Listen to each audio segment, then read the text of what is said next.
নমস্কার বন্ধুরা, আমি আবার আমার রান্নাঘরে চলে এসেছি। আজকে আমি তোমাদের জন্য একটা রেসিপি নিয়ে এসেছি। সেটা হচ্ছে কলার থোড়ের মুড়ি ঘন্ট করব। তো এই রেসিপিটা না অনেকে হয়তো জানে না মানে বাঙালিরা অবশ্যই জানবে, কিন্তু যারা ধরো ওয়েস্ট বেঙ্গলের বাইরে রয়েছে, নন বেঙ্গলি যারা, তারা হয়তো অনেকে জানে বা অনেকে হয়তো জানেও না। তবে এটা হচ্ছে এক রকমের একটা ওষুধের কাজ দেয়, জানো তো। এটা যাদের শরীরে ধরো রক্ত কম আছে বা প্রেশারের জন্য এটা খুব উপকার, ওষুধের মতো কাজ দেয়। দেখবে অনেক সময় ডাক্তাররাও প্রেসক্রাইব করে যে যাদের শরীরে রক্তের পরিমাণ কম আছে তারা যদি এটা খায় তাহলে অনেক সময় রক্তের পরিমাণটা বেড়ে যায়। তো এখন আমি তোমাদের সামনে রেসিপিটা করে দেখাবো কি করে করা যায়। অ্যাকচুয়ালি মুড়িঘণ্ট না মাছের মাথা দিয়েও হয়, কিন্তু আজকে আমি নিরামিষভাবে একদম কলার থোড় দিয়ে করব। তো দেখো কীরকম করে আমি করি, তোমাদেরকে করে দেখাচ্ছি।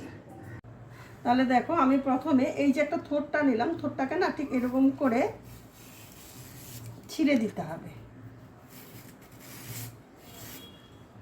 এরকম করে পাতলা পাতলা করে খোসা একটা বেরোবে, এটাকে কেটে দিতে হবে। দেখো পুরো হয়ে গেল। এবার আমি এটার মধ্যে না যখন আমি পিস পিস করব একরকম না সুতোর মতো বেরোতে থাকবে। এ দেখো একরকম সুতোর মতো বেরোচ্ছে। তো যখন সুতোর মতো বেরোবে তখন এটাকে না এরকম করে কেটে জলে দিয়ে দিতে হবে। আবার দেখো এরকম করে কেটে এটাকে যতটাকে বেরোবে এরকম করে কেটে কেটে জলে দিয়ে দিতে হবে। সুতোটাকে এরকম করে করলেই এটাকে না এরকম করলেই সুতোটা বেরিয়ে যাবে। দেখো এরকম সুতোর মতো বেরোচ্ছে। এটাকে এরকম করে পাতলা পাতলা করে, যেমন আমরা আলু ভাজা করি না, আর আলু ভাজার মতো ছোট ছোট করে ওটাকে এরকম করে কেটে এটাকে জলে দিয়ে দিতে হবে। দিয়ে এবার দেখো মোটামুটি আমি তো জলে দিয়ে রেখেছি। দেওয়ার পর কী হলো, সুতোটাকে আমি বের করে দিয়েছি। এবার ঠিক আলু কুচোনো যেরকমভাবে আমরা আলু ফ্রাই করার জন্য যেমন ছোটো ছোটোভাবে আমরা কুচোই, ঠিক সেরকমভাবে দেখো এই যে এরকমভাবে কেটে দিতে হবে।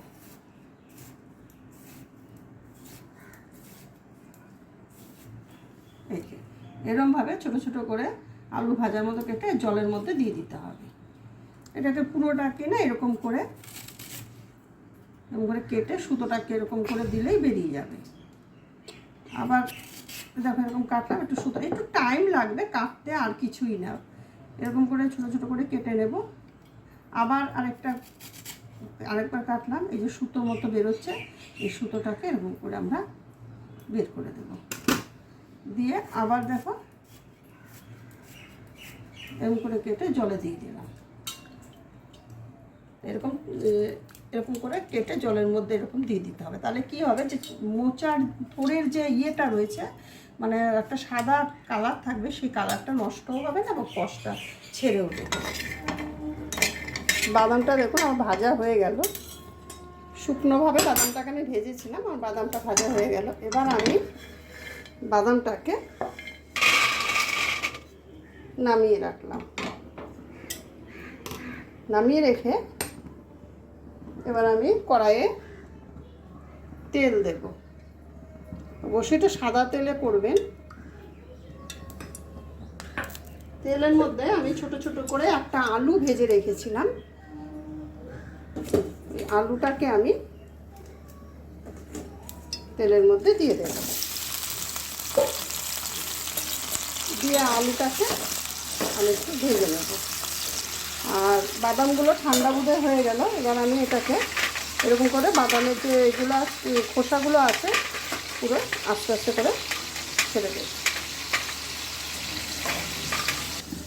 তাহলে আমার আলুটা মোটামুটি ভাজা হয়ে গেল। এবার আমি আলুটাকে নামিয়ে দেব।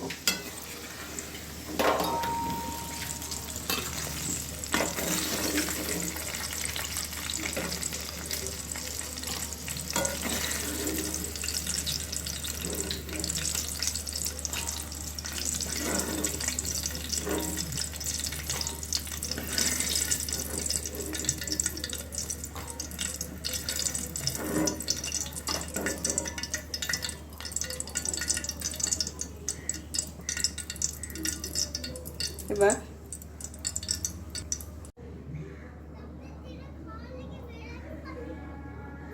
যে পরিমাণে আমি এর মধ্যে তেল দিয়েছিলাম ঠিক সেম পরিমাণে আমি এর মধ্যে ঘি দিয়ে দিলাম। তেল আর ঘিটা, রিফাইন তেলের সাথে আমি ঘিটা মিশিয়ে দিলাম। এবার এটা একটু গরম হোক, ততক্ষণে আমি থোরটা যে আধা ঘন্টার মতো, আধা ঘন্টা কি 20 মিনিট হবে, এটাকে আমি নুন আর হলুদ দিয়ে রেখেছিলাম। এবার এটাকে না এরকম করে সব জলটাকে বের করে নেব। এরকম করে জোরে জোরে করে সব জলটা বেরিয়ে যাবে। পুরো জলটাকে আমি এরকম করে বেরিয়ে যাবে।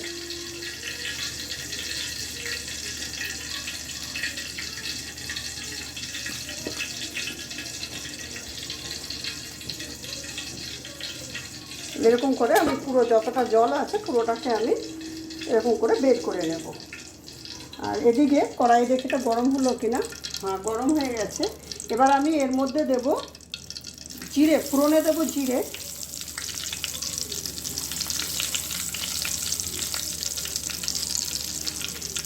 দেব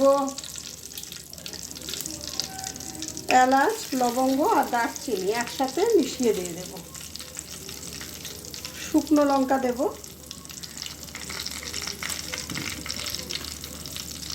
আর দেবো তেজপাতা। ফোড়নটা একটু ভাজা হবে। আমি এটাকে আবার আমার এই কাজে ব্যাক করে যাই। এটাকে একটু জোরে জোরে চেপে চেপে করলে পুরো জলটা না বেরিয়ে যাবে।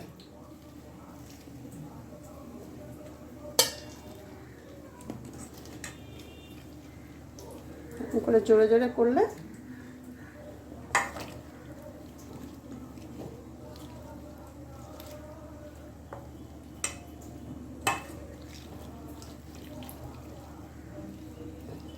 জলটা বেরিয়ে যাচ্ছে।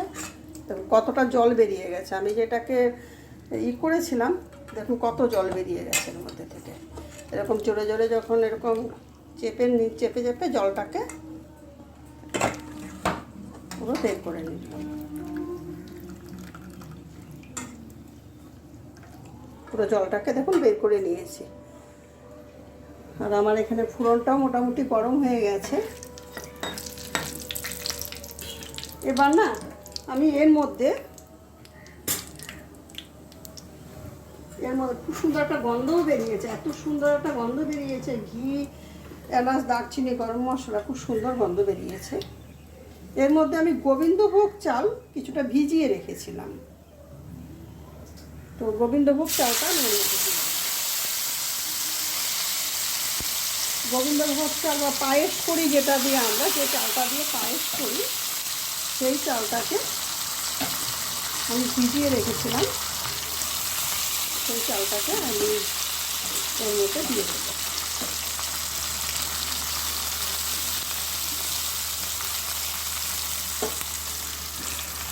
চালটা এই ঘি আর এই গরম মশলা এর মধ্যে সুন্দরভাবে ভাজা হবে।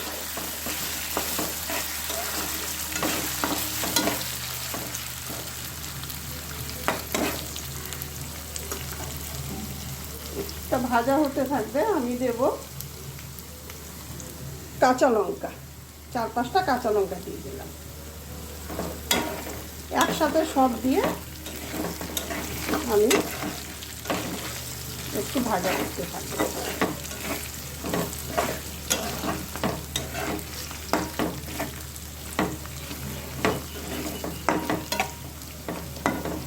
চালটা একটু ভাজা ভাজা হবে, কারণ চালটা একটু ভিজিয়ে রেখেছিলাম। ভিজিয়ে রাখার জন্য কি হয়েছে, আগের থেকেই না চালটা নরম হয়ে গেছে, যার জন্য এটা ফ্রাই করতে করতে হালকা ফ্রাই করলেই মোটামুটি হয়ে যাবে, বেশিক্ষণ এটাকে করতে হবে না। আমি বলতে পারি বন্ধুরা, আপনারা যদি একবার এটাকে বানান, আপনারা আমি একদম ইস্কনের যে প্রসাদের একটা খুব সুন্দর গন্ধ আসে, ঠিক সেম আপনারা সেই গন্ধই এর মধ্যে পাবেন। আর খেতেও খুব অপূর্ব হয়। শুধু গন্ধটার জন্য যে স্মেলটা যে ভালো সেটা আমি বলবো না, আমি বলবো খেতেও খুব অপূর্ব হয়।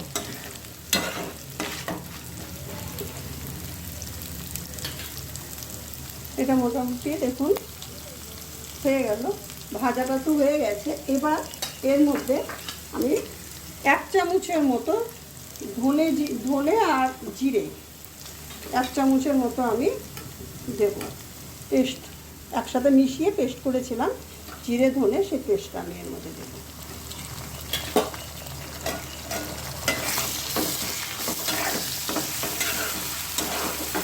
এটার মধ্যে বেশি মশলাও আপনাকে দিতে হবে না, অল্প মশলা দিলেই আপনার হয়ে যাবে।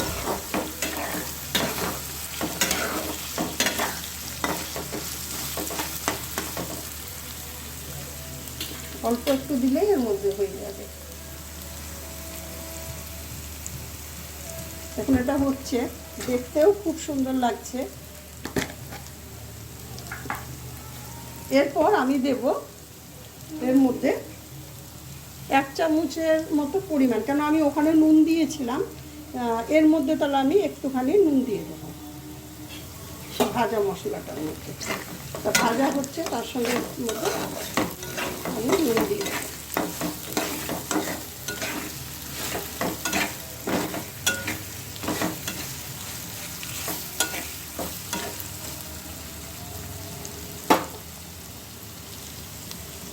তারপর আমি এর মধ্যে দেব নারকেল, মোটামুটি আমি হাফ বাটির মতো নারকেল ছিল, ওটাকে বেটে রেখেছিলাম, আমি নারকেল বাটাটা এর মধ্যে দিই।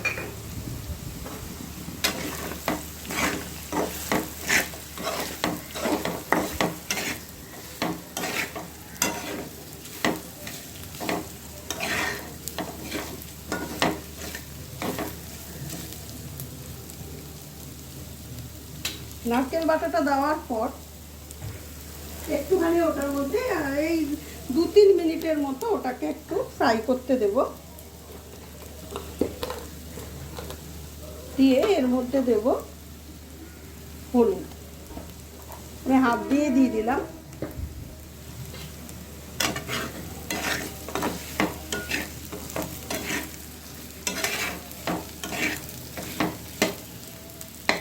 এবার আমার মোটামুটি মশলা যা দেওয়ার হয়ে গেল, এর মধ্যে কিন্তু আর কিছুই যাবে না।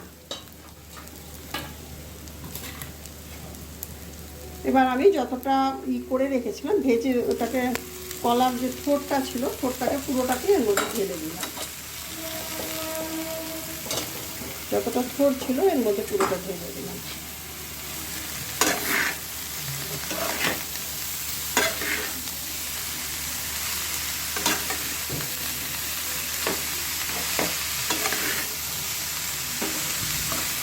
এভাবে আমি প্রায় 15-20 মিনিটের মতো এটাকে ঢেকে রেখেছিলাম।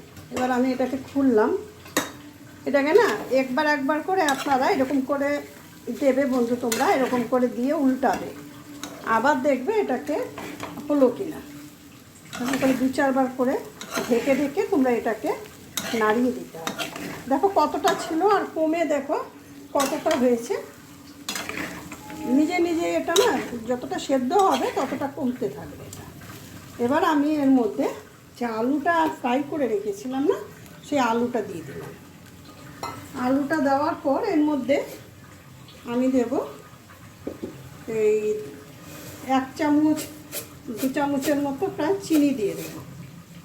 চিনিটা অপশনাল, কেউ যদি পছন্দ না করো তাহলে নাও দিতে পারো, আর যদি পছন্দ করো তাহলে দেবে, কিন্তু চিনিটা দিলে টেস্টটা একটু ভালো হয়। তো ওই জন্য সবথেকে বড় কথা তো চিনি, তোমরা যে কিছু সবজির মধ্যে দেখবে চিনি দেওয়ার পর দেখবে কালারটাও বেশ চেঞ্জ হয়ে যাবে একটু।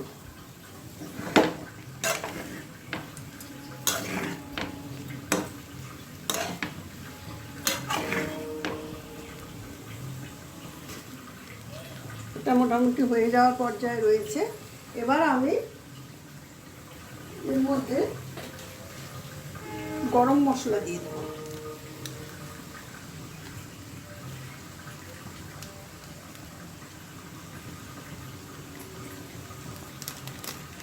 যতটা পরিমাণে দেবে তোমরা 1 চামচ কি 2 চামচ, যতটা তোমাদের, ওটা তো নিজেদের পরিমাণ অনুযায়ী দিতে হবে, যতটা সব মানে বানাবে ততটা হিসাবে দেবে। তো এটাকে এরকম করে মশলা দিয়ে ভালো করে মিশিয়ে, তাহলে দেখো আমার তো এটাকে নাড়াতে নাড়াতে হয়ে গেল, কমপ্লিট হয়ে গেল। এবার আমি এটার মধ্যে বাদাম যেটাকে ভেজে রেখেছিলাম সেই বাদামটাকে আমি ছড়িয়ে দিলাম।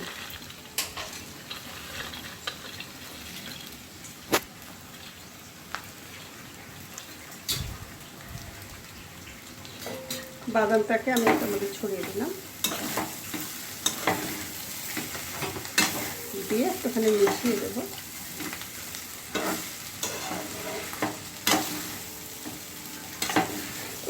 এটার মধ্যে না একদম পিওর ভেজ, না পেঁয়াজ না রসুন কিচ্ছু নেই, একদম এটা প্লেন। তো এবার আমি এটাকে নামিয়ে দেবো, আমার এটা হয়ে গেল।